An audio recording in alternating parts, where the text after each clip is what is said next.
compañeros maestrantes de Universidad Rural de Guatemala. Es un gusto poder saludarles.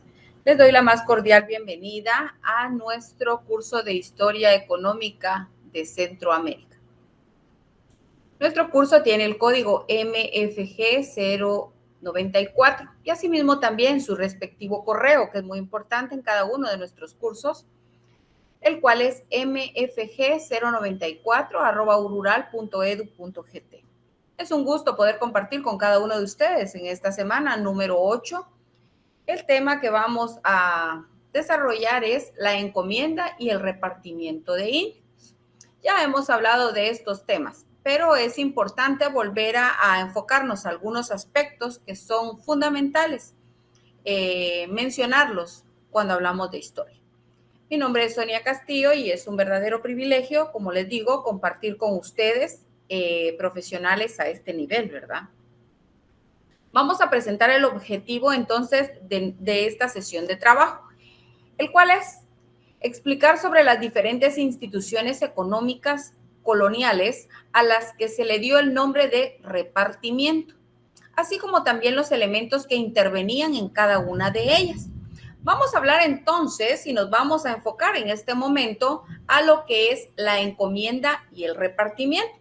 Cuando hablamos de la encomienda, pues este no es un tema nuevo, ya lo hemos encontrado en diferentes sesiones que hemos trabajado, ¿verdad? Hablábamos ya de los encomenderos, qué era lo que ellos hacían en sí, ¿verdad? Y cuál era la finalidad, por decirlo así, de la encomienda. Así también hablamos de lo que pasó en un momento a hacer el repartimiento. Y precisamente hoy nos vamos a enfocar a los diferentes tipos de encomienda y repartimiento, ¿verdad? Porque luego cambió el nombre que se le dio a cada uno de ellos. O de qué manera se fueron manifestando por medio de qué fue lo que se distribuía o qué era lo que se manejaba en cada uno de ellos. Y entonces, cuando hablamos de la palabra repartimiento, tiene una significación general de léxico que significa el acto de repartir o distribuir. De ahí que viniera a ser el nombre de ciertos usos coloniales que implicaba el reparto de cosas entre personas y también de personas entre sí. Es decir, cuando hablamos del repartimiento, llegó un momento en el cual hacíamos mención de la distribución, por decirlo, para que se escuche más bonito el término, ¿verdad? De algunas personas, hasta podemos pensar, ¿verdad?, que llegaban al punto de tratarlos hasta como esclavos.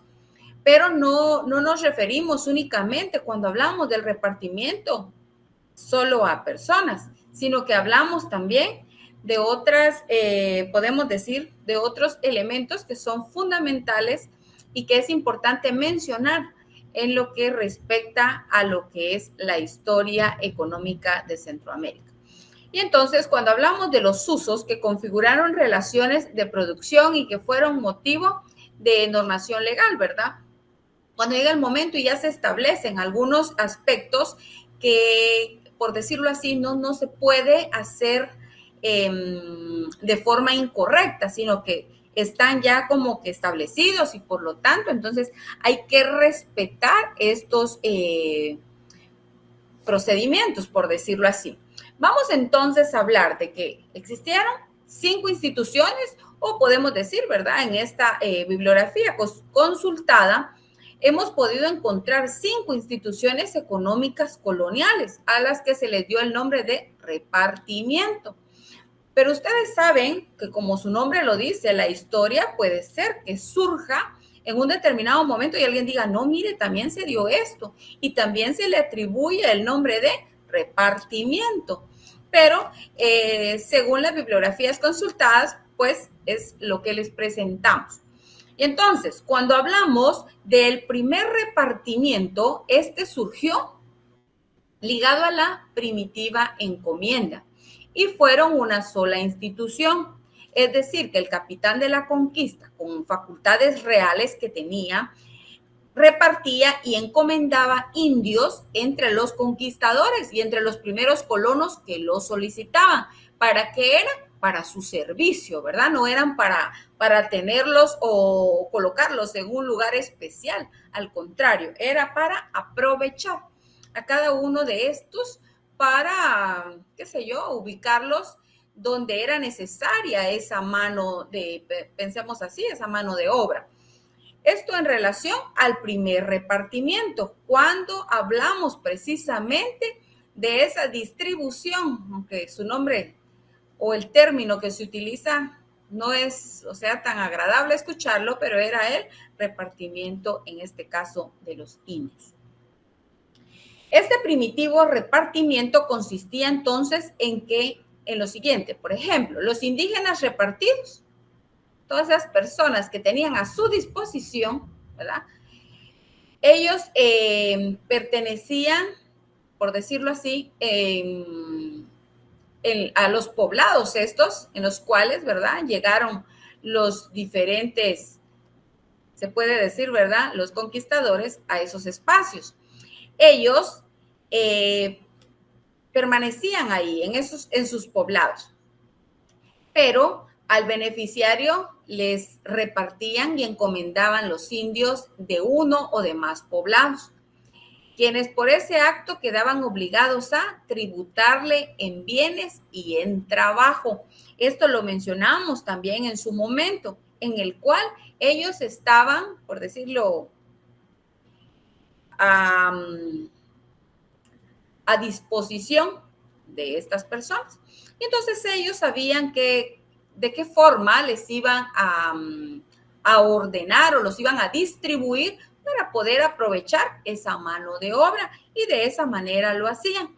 Podemos pensar o ubicarnos en el presente, ¿verdad? Y decir, mire, las situaciones son casi, ¿verdad? Llega un momento como que son semejantes. Cuando vemos a estas personas, pensémoslo así, ¿verdad? Tal vez no de una forma como hace mucho tiempo atrás, pero, por ejemplo, cuando andan estas personas contratistas, le llaman, ¿verdad? Y andan, como su nombre lo dice, buscando personas para contratarlas y de alguna manera colocarlas en diferentes fincas donde es necesaria esta mano de obra, y pues en su momento pues les es a través de su trabajo, pues hay alguna remuneración. No podemos decir, miren, ahora sí pagan muy bien, ¿verdad? Y están muy bien ellos, porque no nos podemos atrever a decir esto, porque no es así de fácil. La situación, o sea, como que fue quedando ese modelo, ¿verdad? Y aún se sigue poniendo en práctica esto. Entonces, cuando hablamos de esto, nos referimos precisamente al primer repartimiento. Ellos estaban en su lugar, ¿verdad? En su espacio, pero eso sí, estaban al servicio de estas personas. Luego se da el siguiente repartimiento o la siguiente institución que se le atribuye el nombre de repartimiento, solo que en este caso ya no era de personas, sino que de tierras. ¿En qué consistía esto? También ya mencionamos anteriormente. Los conquistadores también se repartían tierras. La distribución de tierras afectaba la de los poblados indígenas, porque eran más, por decirlo así, apetecidas. Las tierras que se repartían eran de esos poblados indígenas que no habían sido repartidas, lo cual automáticamente obligaba a los indios pobladores a tributar también con trabajo, ¿verdad? Ellos también no se iban y lo dejaban solo los espacios, al contrario. Entonces, estos fueron distribuidos.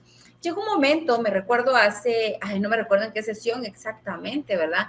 La importancia que tiene, decía. Y decía en una diapositiva, recuerdo, ¿cómo fue que se dio esa distribución de tierras, verdad? ¿En qué momento se hizo ese trabajo? Eso nos aparecía en una diapositiva. Pues efectivamente.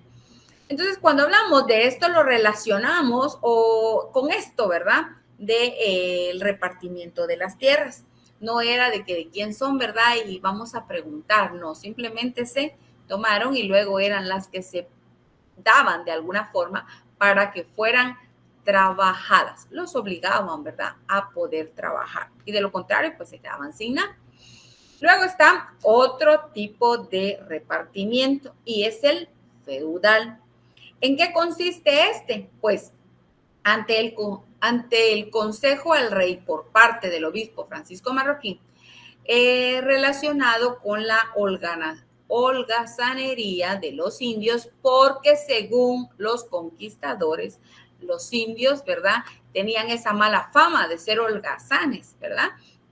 Se les atribuyó ese término a ellos o esa característica, podemos decir, ¿verdad?, que según ellos lo identificaban porque eran unos holgazanes. Surge un nuevo repartimiento. ¿En qué consiste? En que los poblados de indios debían servir una semana a los hacendados, para lo cual debían presentarse, es decir, llegaban los domingos por la tarde al lugar donde ellos iban a estar sirviendo, donde ellos iban a estar trabajando, para saber su asignación, es decir, todo lo que iban a hacer durante la semana, lo cual no podía ser mayor a 10 leguas, ese trabajo que les iban a dar, ¿verdad?, por decirlo así, al dedicarse a la agricultura, ¿verdad? Pero es importante mencionar, y vamos a profundizar más en cada uno de estos tipos de repartimiento, de qué forma esto se desarrollaba, ¿verdad? Sé que ustedes como profesionales a este nivel tienen muchísimo conocimiento sobre el tema, pero bueno, es también importante como que hacer mención de ello. Entonces, estas personas, las cuales en su momento habían sido distribuidas, ¿verdad?, para algunos espacios, ¿verdad? Entonces, ellos llegaban los días domingos por decirlo así, para ver qué les asignaban para poder venir y durante el transcurso de la semana realizar el trabajo. Entonces, de esa manera es que, o en esto era lo que consistía el repartimiento feudal. Se puede decir entonces que hasta el momento 3 instituciones coloniales fueron llamadas repartimiento, las 3 que hemos mencionado. Es decir, el repartimiento de indios esclavistas, es decir, la distribución de personas, ¿verdad? Se escucha feo, ¿verdad?, esto de indios esclavistas, pero así lo llamaban, o así están registrados según la historia. Luego está el repartimiento de tierras, ya sabemos, ¿verdad? Se toman, no es únicamente, mire, ¿de quién es esto, verdad? Es de don Juan. Bueno, ahí no hay que acercarse porque es de ellos. No, se tomaba todo eso y luego se repartía. ¿Ya? Y también estaba el repartimiento de indios feudal. ¿A qué refiere? A que, bueno, estaban todos aquí, como eran considerados como holgazanes, ¿verdad? Aquellos que no hacían nada. Entonces, bueno, mejor los distribuían, tenían que ir a las haciendas a trabajar, a prestar sus servicios. Y entonces, ¿de qué manera lo hacían? Los días domingos ellos llegaban, recibían su tarea para todo el transcurso de la semana. Luego está el repartimiento de mercancías o enseres. Este fue un negocio reservado para los corregidores o alcaldes mayores, ya hablamos de ello también. El repartimiento de mercancías era una venta forzada. Vean, aquí es bien importante esto, ¿verdad? Llama mucho la atención. Yo decía, ay, tal vez los ayudaban bastante, ¿verdad? No. Aquí los corregidores, a través de los alcaldes indios, obligaban a los nativos a recibir grandes cantidades de mercaderías. Repartían herramientas como asadones, hachas, machetes, telas y ropa, y muchas veces hasta alimento. No quiere decir que, ay, miren, se lo daban y porque eran muy buenos, ¿verdad? No, al contrario, los obligaban a recibir para que ellos luego lo pagaran. Y ellos eran los que ponían las cantidades que debía de recibir y asimismo los precios que debían de pagar. A eso se refiere el repartimiento de mercancías o enseres. ¿Qué pasaba con aquellos que no querían recibirlo? Pues los mandaban a azotar, ¿verdad? Porque no podían negarse. Luego, el repartimiento de hilados. ¿En qué consiste este repartimiento? Pues este se practicó solamente en los corregimientos de Totonicapán, Huehuetenango y Quetzaltenango.